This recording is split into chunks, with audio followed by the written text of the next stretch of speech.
Добар ден повторно. Аргумент Плюс денеска за новата економска и трговска реалност по новиот воен фронт на Блискиот Исток. Мој соговорник од Велес го вклучувам Румен Смилевски, човек од приватниот сектор, човек кој ги следи, познава и трговијата, берзанските цени на основните производи. Велам добро вечер, добар ден. Добро вечер. Ви благодарам на поканата. Ви благодарам еве што ја прифативте и вие сте со обврски и ние, но еве да направиме една анализа во овие 20 на минути на нашата телевизија. Добро. Лицитираме постојано со различни сценарија што би било кога би било, но веќе светот некако почнува да ги дава и првите оние темни економски прогнози кои се движат најмногу во насока на тој нов ценовен притисок поради новиот воен фронт. Смилевски, сите анализи велат се ќе зависи колку долго ќе трае овој нов воен конфликт, еве да ги прецизирам нападите на сојузниците САД и Израел врз Иран, но и каква завршница ќе видиме по завршување на борбите. Да, се слагам со вашата изјава. Точно е тоа и со другите. Колку ќе трае војната, никој не знае да претпостави. Но сега видовме ние во почетокот мал пораст на берзите има, односно покачувањето на цените на некои клучни производи, но јас мислам дека ова ќе биде на краток рок, бидејќи со покачување на некои производи нормално дека ќе се намали и побарувачката на тие производи на подолг рок, што се намалува потрошувачката, ќе придонеси и на враќање на цените. Ние сме доста поискусни од пред некои години, доста преживеавме, да кажем, корона и други кризи имаше. Верувам дека нашата економија и стопанство нема толку да почувствува од овие случувања во светот, затоа што традиционално ние сме поврзани со Европската унија и земјите од Балканот, целата трговија повеќето ни е насочена тука и не верувам да имаме поголеми осцилации. Да, вака едно по едно малку поконкретно да го локализираме тоа, нели, за случувањето овде кај нас. Што можеме да очекуваме како рефлексија од таму? Значи, ние сме енергетски зависна земја. Кога велам енергетски, зборувам и за газ, и за нафтени деривати, па и за електрична енергија. А ние знаеме дека Истокот е главниот снабдувач, тие земји членки на ОПЕК се главниот извор, главниот снабдувач на енергенсите, конкретно за нафтени деривати. Ако таму поради тие две причини, едната поради ценовен раст, другата поради намалено производство, се одразат врз цените на нафтените деривати, тоа може да повлече се потоа со себе, сите останати цени. Да. Се слагам со тоа. Значи, мора да пофалиме ние сега како држава, да сме енергетски зависни, но во последните години доста Македонија направи своји енергетски капацитети кои допринесуваат за стабилност на цената. Посебно после короната, доста видовме секоја фабрика кај нас повеќето имаат фотоволтаични централи, кои што држат некоја стабилност. Ако цената на нафтата порасне, да, ќе има рефлексија на сите производи. Но да почекаме, мислам дека рано е да прогнозираме за тоа како ќе биде. Добро, вие сте реков дел се занимавате и со трговија, работите и со производи како основни што се сметаат суровини за обработка и преработка во индустријата. Какви се вашите информации, комуницирате со луѓе овие денови, например, цена на, кога велам основни, нели, суровини, шеќер, тие шеќерна репка, масло, ова, како се вели, растително масло за производство, како се движат, какво е расположението, имате ли некои информации? Да, како не. Ние ги пратиме берзите. Еве пример за шеќерот. Спомнавте најпрво. Да, точно Македонија е зависна, увозно зависна од шеќерот. Немаме кај нас фабрика за производство на шеќер. Целата потрошувачка ја набавуваме од увоз. Во последно време доста имавме пат и осеќаат и граѓаните со намалување на цената на шеќерот. Сега имаше мало покачување на берзата, но тоа е беззначително и цената е стабилна. Превозот, ако се покачи, мислам дека нема да влијае многу на цената и верувам дека и понатаму ќе остане цената иста на овој производ конкретно што го спомнавте. Добро, вака едноставно да прашам, имаме ли причина од некоја панична, не панична реакција, туку некој оправдан страв. Па ќе речам, ако ние важиме за земја, еве, енергетски знаеме сме зависна, но за жал се позависна стануваме и од храна. Ние увезуваме од домат до соровини во кондиторска индустрија.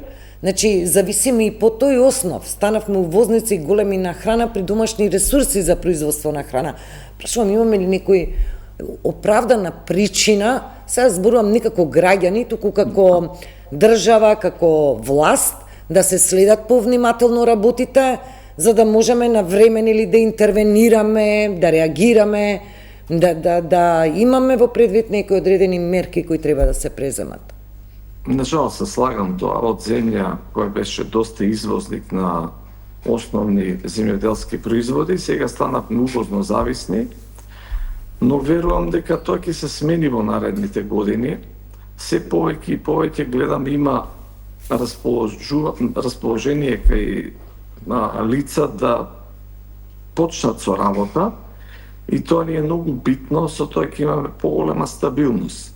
Верувам дека ќе се активираат и други капацитети кои што ќе придонесат да се преработува тоа производство.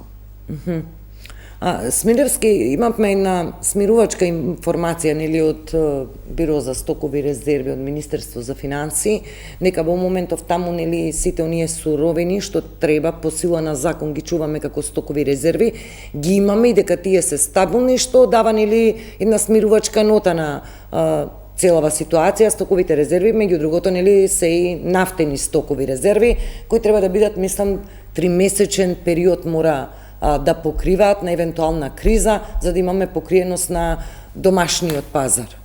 Да, верувам во тоа. Не во 3 месеци, јас верувам дека многу повеќе Македонија има. Конкретно, еве, ќе споменам за пченица, за брашно, верувам дека има многу за подолг период. И да споменам, тука и не може да влие кризата, затоа што ние, како главен добавувач, ние Србија во тој дел, и не верувам тука да имаме проблеми. Со нафтата верувам дека има државата и не очекувам да има некои проблеми.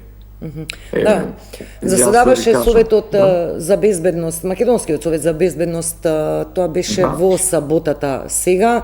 Имаше информација дека токму е разгледувано ова прашање за можна енергетска криза, нели влијание и ризици, и дека во овој момент, како амортизација на целата ситуација, добро е што го имаме активирано и е во функционалност интерконекторот помеѓу Македонија и Грција, а денове видов па информација дека Грција, нели, и Грција треба да го испорача нафтата кај нас. Прво треба да ја има за да ни ја испорача, но добра информација е тоа што Грција не е во голем дел зависна од иранската нафта. Има удел, но не е во голем дел зависна од иранската нафта. Да, јас го прочитав. Ја прочитав таа информација и ме израдува што е тоа така. И затоа ми дава поголем оптимизам дека не би требало да има некои поголеми кај нас проблеми. Смилевски, сакам да ве прашам околу домашните цени. Во јануар завршивме со годишна некоја инфлација, пак мислам јануар, првиот месец од годинава, пак над 3% инфлација. Лани ја завршивме со 4,1% и тоа пак она што боде очи се тие проценти кај ставките прехранбени производи, месни, млечни и така натаму, чоколадото, кое веќе, морам да кажам, стана луксус да го имаме дома поради се повеќе растечките цени.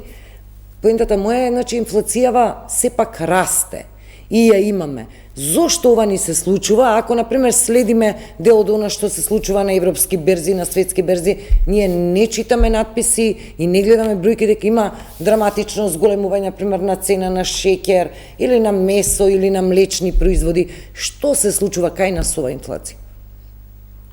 Па овака сега, ова што го кажувате треба да ни даде поттик да имаме поголемо домашно производство. Со тоа да се смират и цените. Го спомнавте чоколадото, тоа е тренд. Какаото минатата година доста помал род имаше и затоа сите гледавме на берзите колку се покачи. Но сега има драстичен пат на цената на какаото. Некои производи бара и замена на какаото и што успеваа во тоа со некои субститути, но сегашната цена на какаото радува што паѓа и верувам на еден пократок период ќе даде ефект да се намалат тие кондиторски производи. Не оди брзо, но ќе дојде до намалување на истите. Дали треба да стравуваме за годинава владините проекции се дека ќе имаме пониска инфлација во однос на ланската? Ние и лани некако мислам 2,8 нешто проектиравме, па завршивме, па ја коригиравме негде при крајот на годината на 3%, па потоа од владата велеа добро ќе биде ако завршиме со 4% и завршивме со 4,1. За годинава во буџетот, колку што знам последните проекција, буџетот тазе сега трет месец го трошиме, пишува за годинава околу 2,7% инфлација.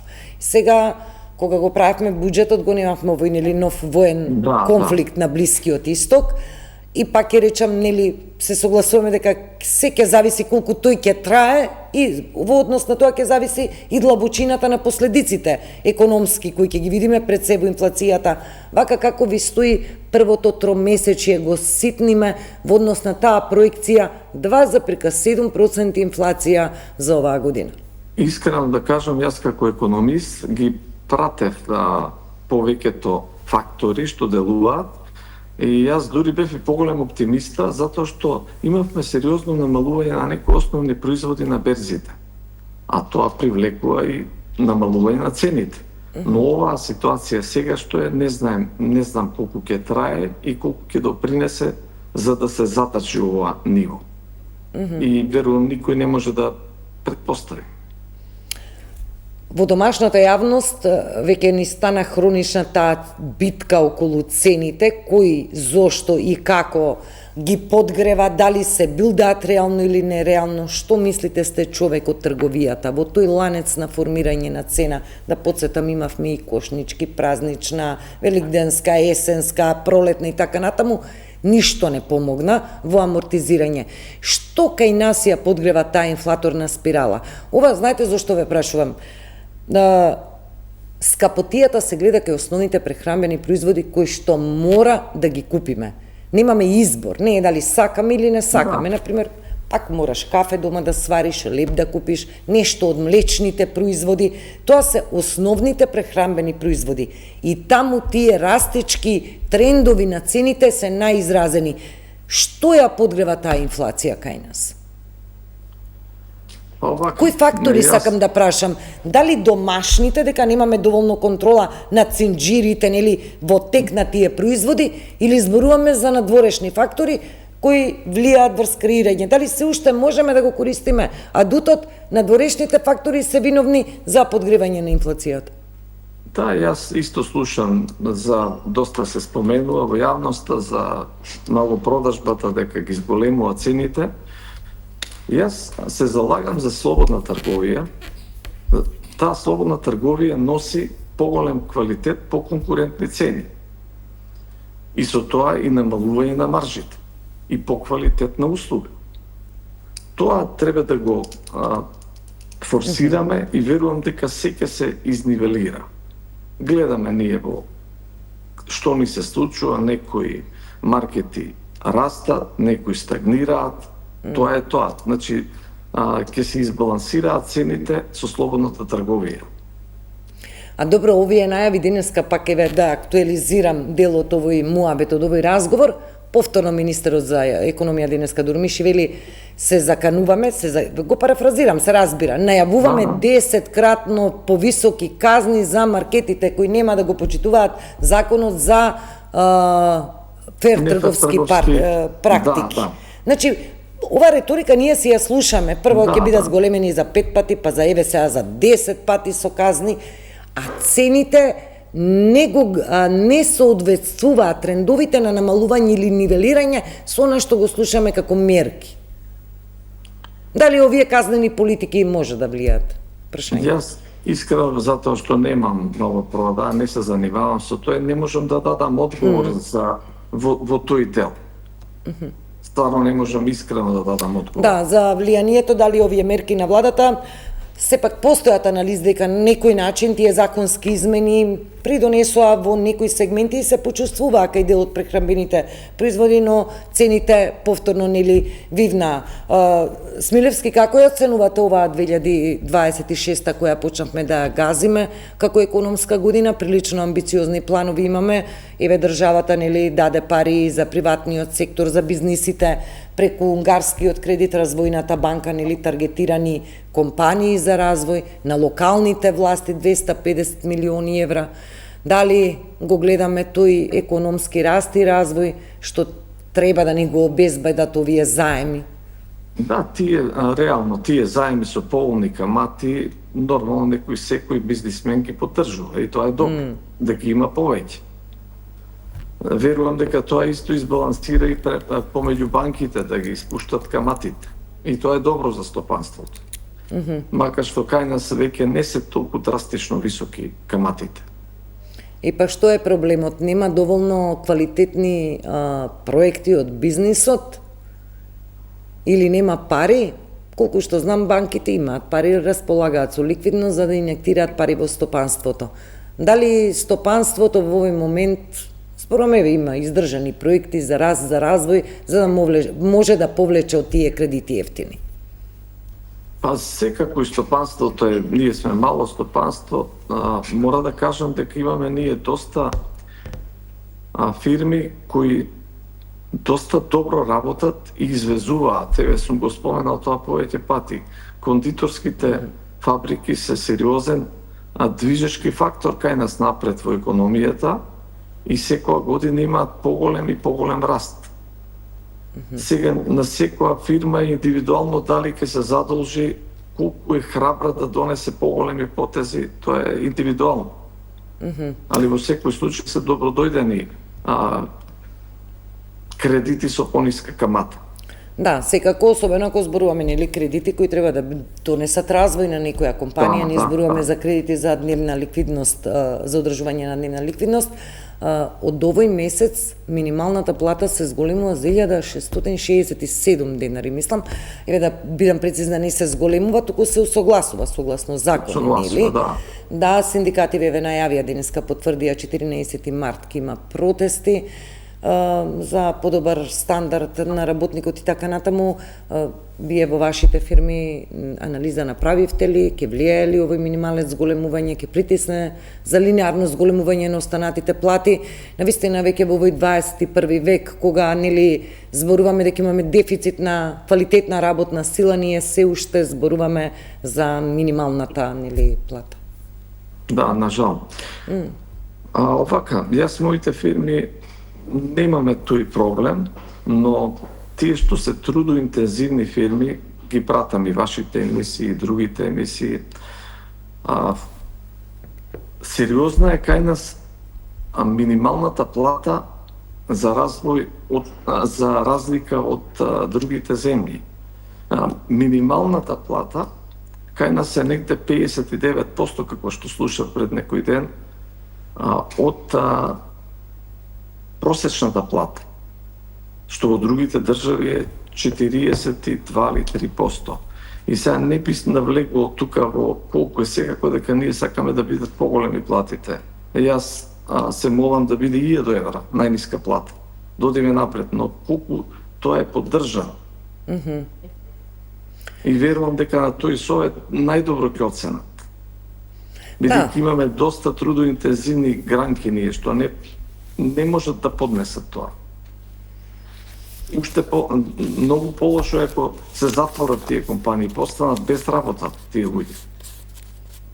Да, проблем со овој може да покачи платата. Овој проблем со минималната плата практично ова што го велите ги засега трудоинтензивните дејности во државата.